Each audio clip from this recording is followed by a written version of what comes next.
जयपुर के विद्याधर नगर से आम आदमी पार्टी के प्रत्याशी संजय बयानी ने मतदाताओं से सघन जनसंपर्क किया।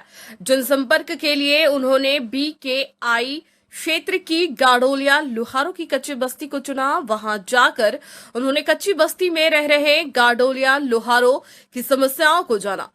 उन्होंने बस्ती के लोगों से क्षेत्र की समस्याओं को दूर करने की बात कही और साथ ही वे वादा भी किया कि आम आदमी पार्टी की सरकार राजस्थान में बनने पर सबको पक्के मकान मिलेंगे।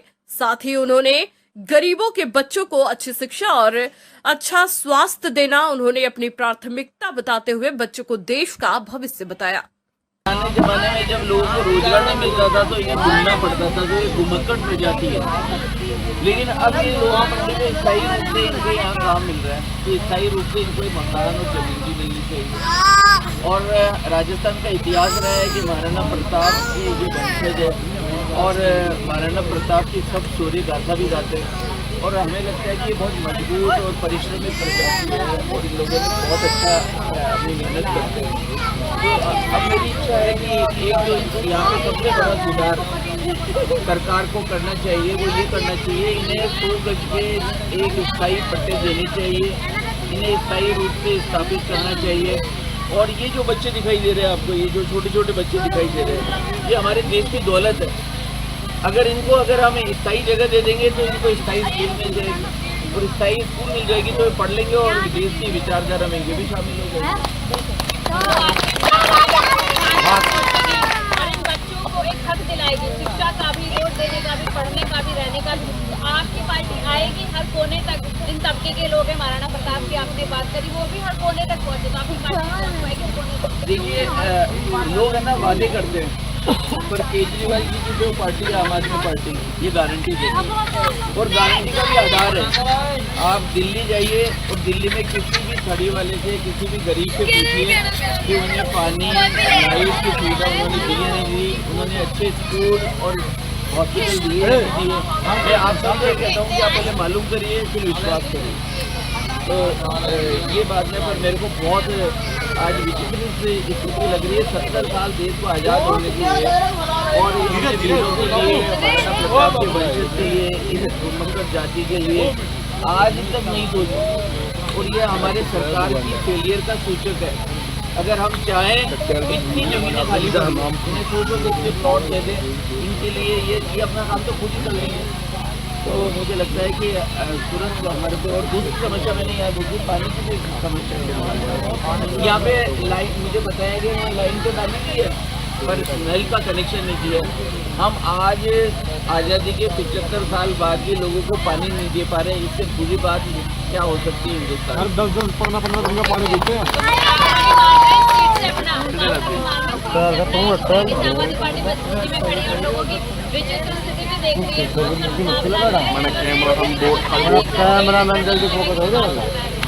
देखिए, मैं तो लगता है कि सबको जागना होगा क्योंकि हम सब लोग सोए हुए हैं। और मैंने अभी आपने एक मूवी भी देखी होगी जवान, और उसका ये मैसेज था, वोट देने से पहले सवाल करो, ये गरीब क्यों रह गए, इन्हें पट्टे क्यों नहीं दिए गए। इसके बारे में जब हम सवाल करेंगे और फिर सोच समझकर अगर मतदान करेंगे तो बदलाव आएगा। आज जो भी स्थिति बनी है उसके लिए कुछ हद तक हम भी जिम्मेदार हैं, क्योंकि और हमारे पास विकल्प भी नहीं था क्योंकि 2 ही पार्टी थी। पर इस बार पहली बार एक तीसरी पार्टी आई है जिसका नाम है आम आदमी पार्टी, आम लोगों की पार्टी, कजोड़ जी की पार्टी, जो इनकी गरीब लोगों की सुनेगी, जो इनके बच्चों की सुनेगी। तो मुझे लगता है कि निश्चित रूप से अगर आम आदमी पार्टी यहाँ आती है तो सबसे पहले अगर काम करती है तो वो गरीबों के लिए करती है।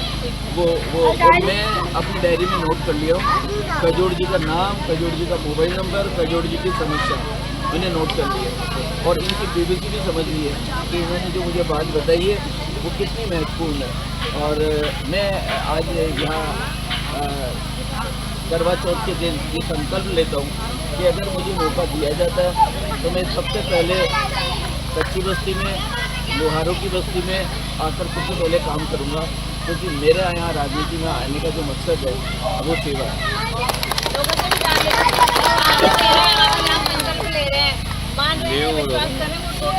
या फिर लग रहा है कि ये लोग आते हैं वादे करके चले जाते हैं?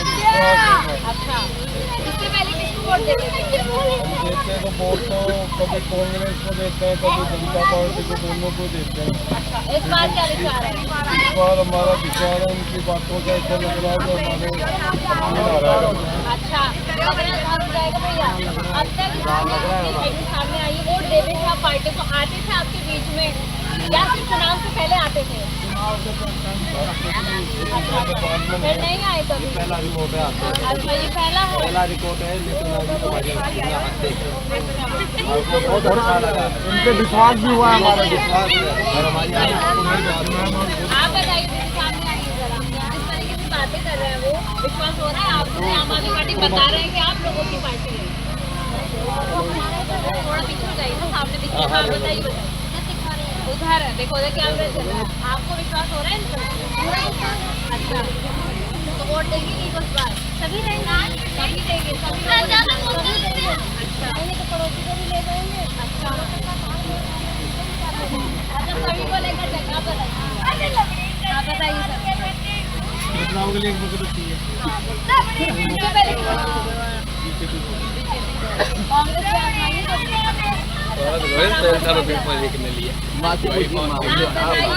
बताइए मुझे, वो बात कर रहे हैं आपको घर पे बैठाएंगे, आपको घर पे लाएंगे, क्या लगता है दिला पाएंगे? आपको दिला देंगे? अच्छा, इससे पहले लोग आकर कहते होंगे कि घर पे लाएंगे, उन्होंने पे नहीं करा। अच्छा, इस पे विश्वास है? पहले आते नहीं थे। आप बताइए,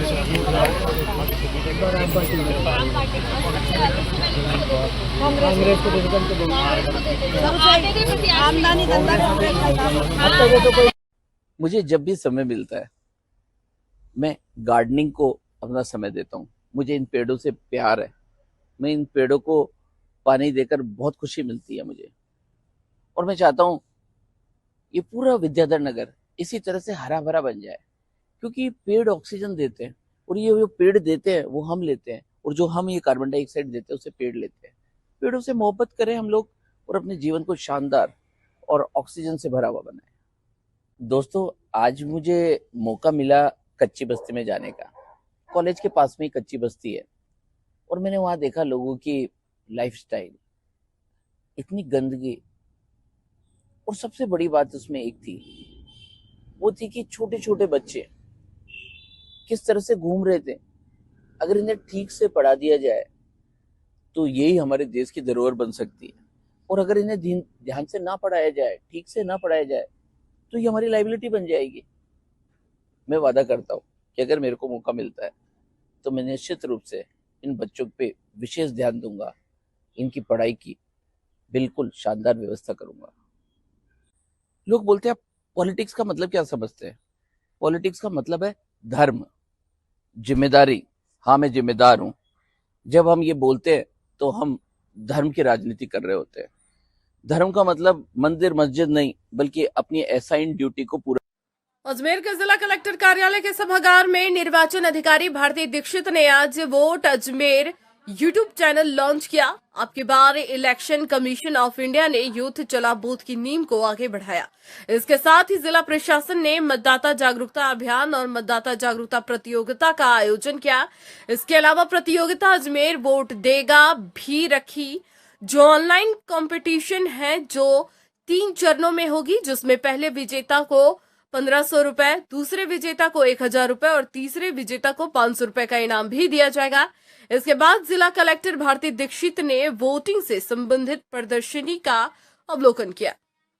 उद्घाटन है मैम, तो आज ही ये आउट होना है, तो इस तरीके से ये वोट अजमेर की शुरुआत की गई है, किस तरह से रहेगा?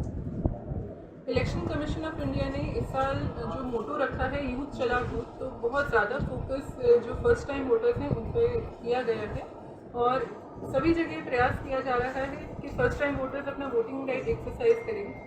क्योंकि नई जनरेशन है तो हमने अपनी स्वीप एक्टिविटीज़ को भी इसी अकॉर्डिंगली मॉड्यूलेट किया है। हमने जो नई जनरेशन के द्वारा ज़्यादा प्रचलित प्रयास होते हैं, जो प्रचलित उनकी कार्यशैली होती है, उसी के अनुरूप हमारे स्वीप के अभियान को थोड़ा मॉडिफाई किया है। हमने एक YouTube channel vote Ajmer launch किया है, जिसमें हम वोटिंग से रिलेटेड लोगों की छोटे छोटे वीडियोस बना करके जो वोटिंग अपील के लिए हैं वो डालते हैं। साथ ही साथ उनको इलेक्शन से रिलेटेड जानकारी देते हैं। हमारी जो इलेक्शन की सेल है उसमें हमारे जो अधिकारी हैं, जो कर्मचारी हैं, वो वोटिंग के बारे में लोगों को जागृत करते हैं। इलेक्शन से रिलेटेड जो इम्पोर्टेंट नोटिफिकेशन है उनकी जानकारी दी जाती है। तो एक प्लेटफॉर्म ये डेवलप किया गया है जहाँ पर हर संभव प्रयास किया जाए कि लोग ज़्यादा से ज़्यादा जागरूक हों और अपने मताधिकार का प्रयोग करें। साथ ही साथ आज हमने अजमेर वोट देगा ये एक नया अभियान शुरू किया है। ये ऑनलाइन कंपटीशन है जिसके 3 चरण रहेंगे। सर्वप्रथम चरण में हम वोटिंग नवाचार के बारे में लोगों से एंट्री बनवाएंगे, जिसमें आप लोगों को मोटिवेट कैसे कर सकते हैं, क्या नए नए तरीके अपनाए जा सकते हैं जिसके माध्यम से हम लोगों को मोटिवेट करें कि वो वोटिंग अवश्य रूप से करें।